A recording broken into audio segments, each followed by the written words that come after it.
when do I get off a crew? When do I get off a mower? I have seen too many guys get off the mower too early. So that's what the business needs to grow, expand.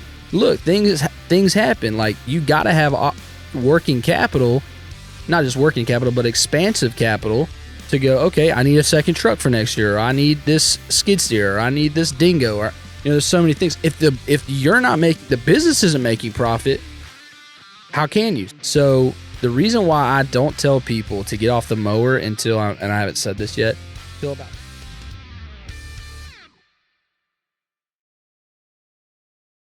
Welcome to the Green Up Academy podcast with Alex Kirby, where we focus on helping you level up your green industry business.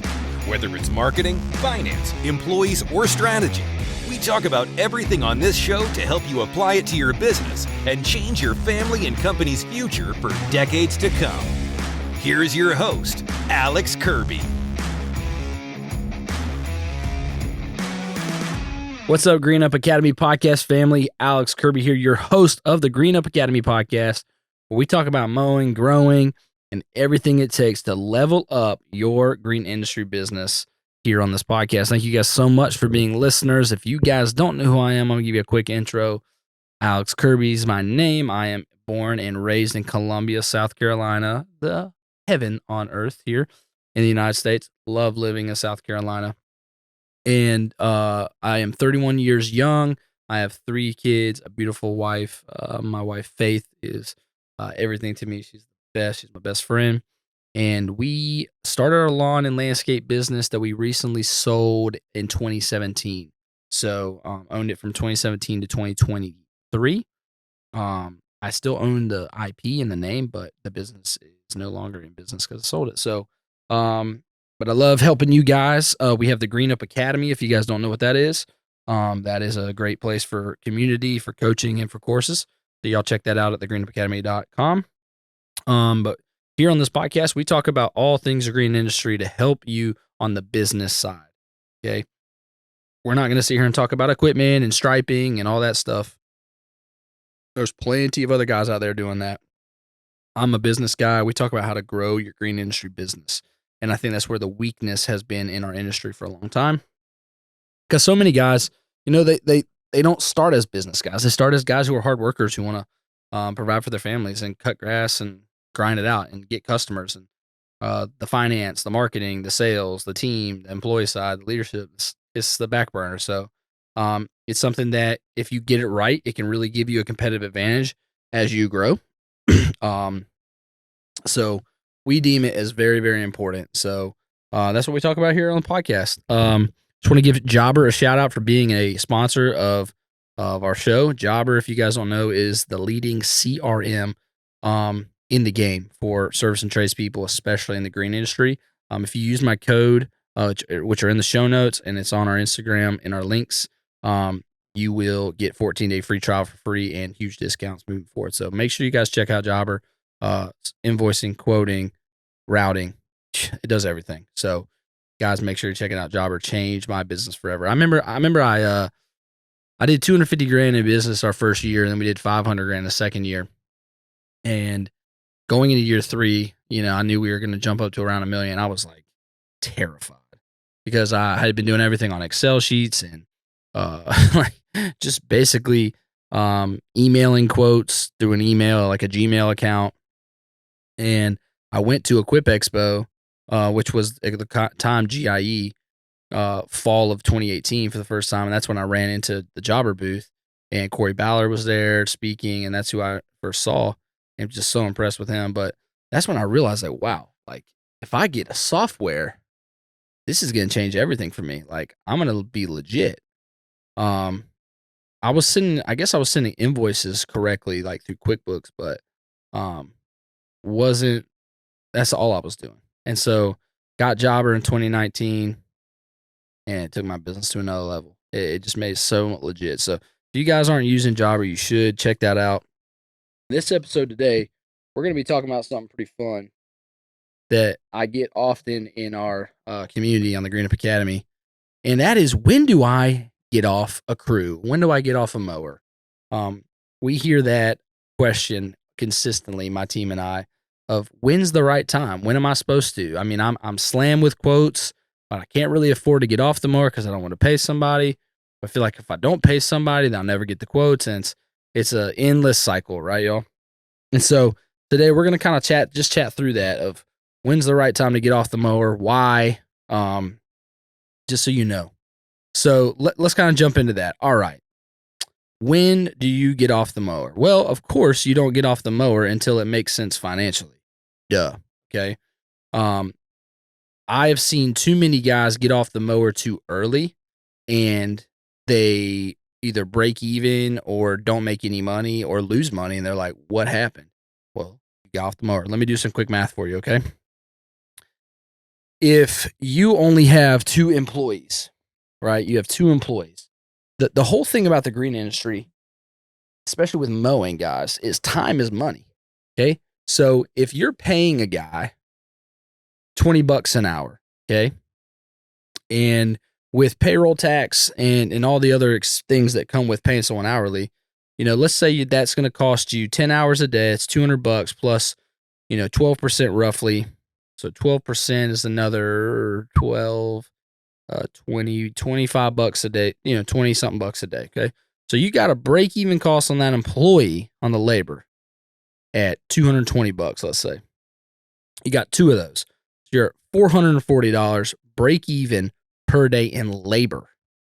Okay. Then you haven't even recouped your overhead. If you guys don't know what overhead is, that's your fixed cost. I never include labor into my fixed cost because I can control labor. What I can't control is my insurances. I have to pay them. I have to pay for gas to get to the job. I have to pay for tires, and I have to pay for, all the things that like workers' comp. It's all fixed. It costs XYZ dollars per day, no matter if I'm out there or not. So then you have rent for your facility, right? Like you're paying it whether you guys work that day or not. So those are your fixed costs, okay? So then you have to recoup your fixed costs. So in this example, your fixed costs can, if you're decent at it, should be somewhere in that, I don't know, in a small company, a couple $100 a day, maybe $150 a day. So you're at $600 per day for a crew to break even, guys. Okay. So the reason why I don't tell people to get off the mower until, and I haven't said this yet, till about $400 to $500 in revenue is because you can't justify it, right? You need to be, as the owner and operator on that crew, you actually are paying yourself twice. And that's why it's very important when you start not to get off the mower too soon, because you need to be paying yourself the hourly rate that you would pay somebody else. So you're paying yourself the $20 an hour, and that goes to you. And then the business is making money above you, right? So if $650 is the break even for the day, and when you do your route and you're like, okay, this is $1,000 a day, well then $350 a day is profit to the business. Okay, so that's what the business needs to grow, expand. Do the quick math, right? You do $350. I always talk in 4-day mowing days, 4-day mowing week, excuse me. That's $1,400 a week times 4. That's $5,600 a month in profit if everything goes great. And you got 8 months of growing season, so $44,000 for the business in profit. You've paid yourself that $20 rate. You probably want to pay yourself a little bit of that in a bonus because you don't just want to make $45,000 for the year. So let's say you pay yourself another 15 of that to get you to $60,000. You got $30,000 left to expand the business next year. Look, things happen. Like you got to have working capital, not just working capital, but expansive capital to go, okay, I need a second truck for next year. Or I need this skid steer. Or I need this dingo. Or, there's so many things. If you're not making, the business isn't making profit, how can you? So now let's do the math.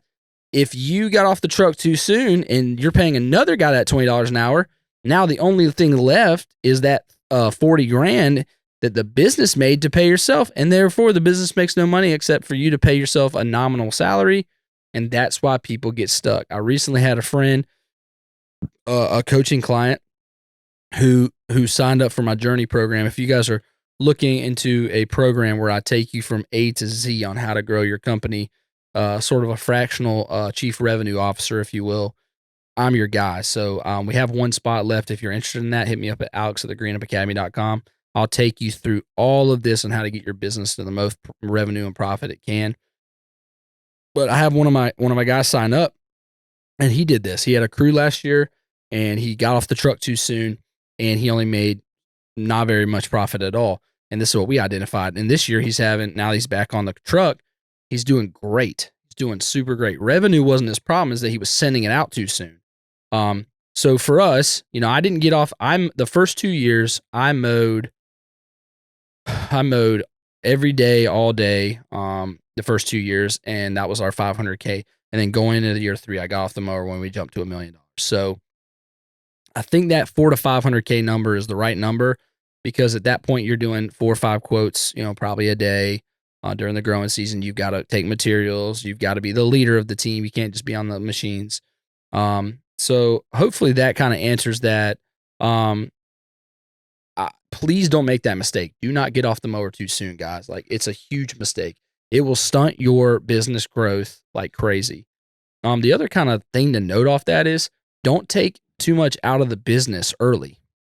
A lot of people ask me, hey man, how did you get to $1 million company debt free in 36 months? Well, it's because my wife and I made a choice, and we lived with the married couples the first year, 3 couples in one house. So we had the least amount of expenses as possible. Therefore, we could keep all the money in the business. The second year, we bought a tiny house cash. We lived in a tiny house for 2 years. So second year, we didn't have a mortgage, didn't have this.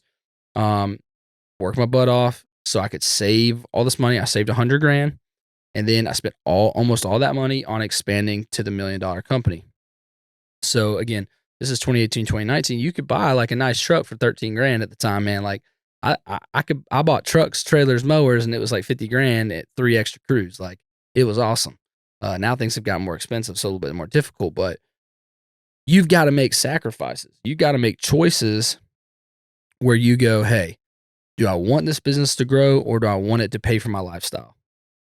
Big difference. Big difference. So we made the choice to say we want it to grow so it can be amazing for our family, not just, nominally better. Now we have 10 acres, we have a paid for house, we have a paid for barn, we have 10. It's just an amazing life. We go on vacations when we want. We give a ton. We're able to be very generous, help other people. And so if you want that life, the freedom, it's not about becoming wealthy. It's about becoming free. Okay. You got to make choices in your business. Stop taking too much out to go, buy a boat or whatever. Pay yourself a reasonable salary until you can really use that money to scale as quick as you can. So yeah, that's when to get off the mower, guys.